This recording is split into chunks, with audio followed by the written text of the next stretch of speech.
Welcome to Ankit sir YouTube channel. स्वागत है आप सभी का फिर से एक बार एक अगली क्लास में।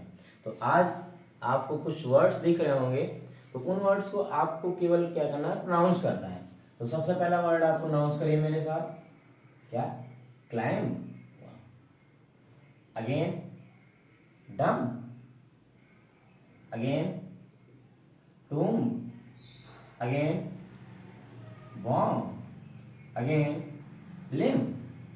Again doubt. हो डाउट कुछ गलत लग रहा है, चलिए नेक्स्ट वर्ड डेब्ट। आई होप आप लोगों ने, कुछ लोगों ने शायद सही पढ़ा हो, कुछ लोगों ने मुझसे डिफरेंट पढ़ा हो, लेकिन क्या आप सभी लोगों ने सही पढ़ा है? नहीं, क्योंकि यहाँ पे क्या होता है, आज की क्लास ही हमारी है साइलेंट लेटर। आई होप आपको भी परेशानी होती होगी साइलेंट लेटर्स में, कि कहीं भी कोई भी वर्ड साइलेंट हो जाता है और हमको पता नहीं होता है कि कब कैसे क्या साइलेंट हो गया। जो परेशानी हमको भी होती थी, तो आज हम लोग इन्हीं के बारे में सीखेंगे। आज हम लोग जानेंगे कि बी कब साइलेंट होता है, व्हेन बी इज साइलेंट। तो देखिए यहाँ पे पैटर्न आप देखिए, एम के बाद क्या आया है? बी आया है। एम के बाद क्या आया है? बी आया है। आफ्टर एम बी, एम के बाद बी, एम के बाद बी। यहाँ पे एक पैटर्न देखिए, टी से पहले बी, टी से पहले बी।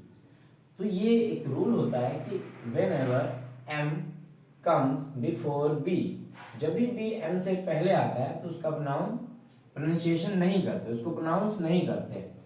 एंड देखो यहाँ पे t से पहले, whenever b comes before t, जब भी b के t के पहले भी आता है तो उसको भी प्रोनाउंस नहीं करते हैं। अब यहाँ पे m के बाद भी आया है, हर जगह पे m के बाद भी आया है, तो b को प्रोनाउंस नहीं करेंगे। इसका सही प्रोनाउंसिएशन होगा क्लाइंब, डम, टोम, बॉम्ब, लिम। अब क्लाइंब मीन्स तो सबको पता है क्या होता है? चढ़ना। क्लाइंब मीन्स चढ़ना। डम मीन्स होता है हमारा गूंगा।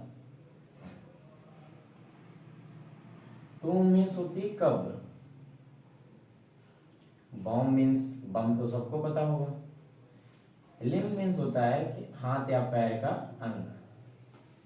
डाउट तो सबको पता है कि कंफ्यूजन, संदेह।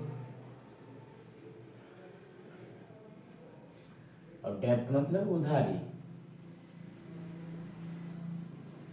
अब देखो यहाँ पे कभी भी हम लोग बी को प्रोनाउंस नहीं करते, पढ़ते हैं doubt.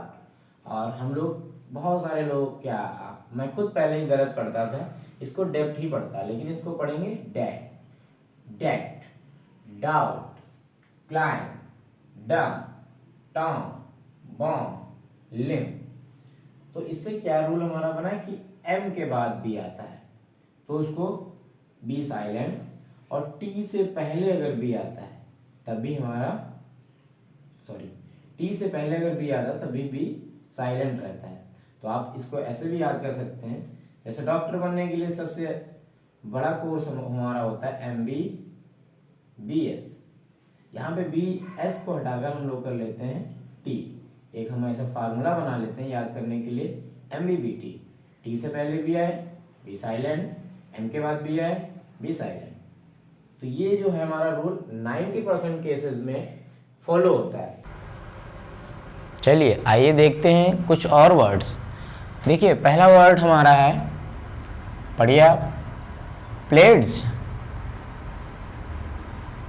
ग्रड्स, heads, dots. I hope आप लोगों ने, कुछ लोगों को पढ़ने में बड़ी कठिनाई होती होगी, कुछ लोग पढ़ ले रहे होंगे, लेकिन देखो यहाँ पे दो चीज़ें हैं। देखो यहाँ पे डी को, ये वर्ड तो बहुत कॉमन है, प्लेस, ये सबको पता होता है। प्लेस बहुत हमारा यूज़ किया जाता है, जब भी असेंबली होती है तो सबसे पहले प्लेस वहाँ पे यूज़ करते हैं वर्ड, तो हमारी प्लेस ली जाती है वहाँ पे।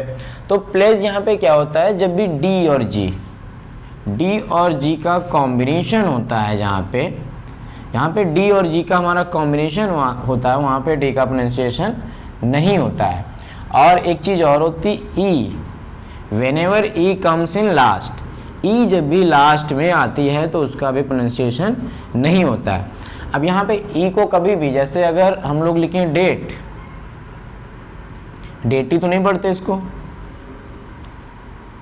तो ई का प्रोनाउंसिएशन जब भी लास्ट में ई आता है उसका प्रोनाउंसिएशन नहीं होता है, तो इसको हम लोग पढ़ेंगे प्लेस, डी को साइलेंट, प्लेस। इसको पढ़ेंगे ग्रस, इसको पढ़ेंगे हेज, इसको पढ़ेंगे डॉज। प्लेज मीन्स क्या होता है, वचन देना या शपथ लेना। गर्ज मीन्स क्या होता है, घृणा या नफरत। हेज मीन्स क्या होता है, बाढ़। अब बाढ़ अगर नहीं समझ में आ रहा तो इधर आप देख सकते हैं, जैसे यहाँ पे 2 खेत हैं और इनके चारों तरफ जो हम लोग झाड़ियाँ नहीं लगा देते हैं जिससे इसकी बाउंड्री बन जाती है, उसी को हम लोग बाढ़ बोलते हैं। और अगला हमारा वर्ड है डॉज। डॉज मीन्स झांसा देना। अगर आप किसी को काम नहीं कुछ करना चाह रहे हैं तो इधर उधर बजा के झांसा देकर निकल जाइए, वो होती है डॉज करना। और इसके अलावा ये डी और जी के कॉम्बिनेशन के अलावा कुछ और वर्ड हैं जिनमें हमारा डी साइलेंट रहता है।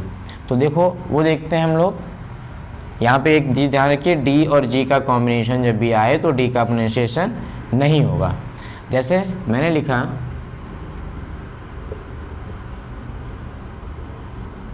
सैंडविच, आई होप आपने कहा होगा सैंडविच।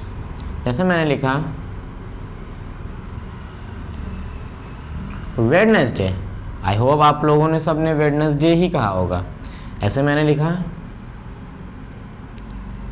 हैंडसम, आई होप आपसे 90% लोगों ने हैंडसम ही कहा होगा। तो देखो ये यहाँ पे डी और जी वाला रूल नहीं लागू होता है। ये हमारे कुछ वर्ड हैं जिनमें डी कॉमनली साइलेंट रहता है। जैसे इसको कभी भी सैंडविच नहीं पढ़ते, सैंडविच क्या पढ़ेंगे, sandwich, D is silent. Wednesday, we do not pronounce Wednesday, Wednesday, always से वेंसडे।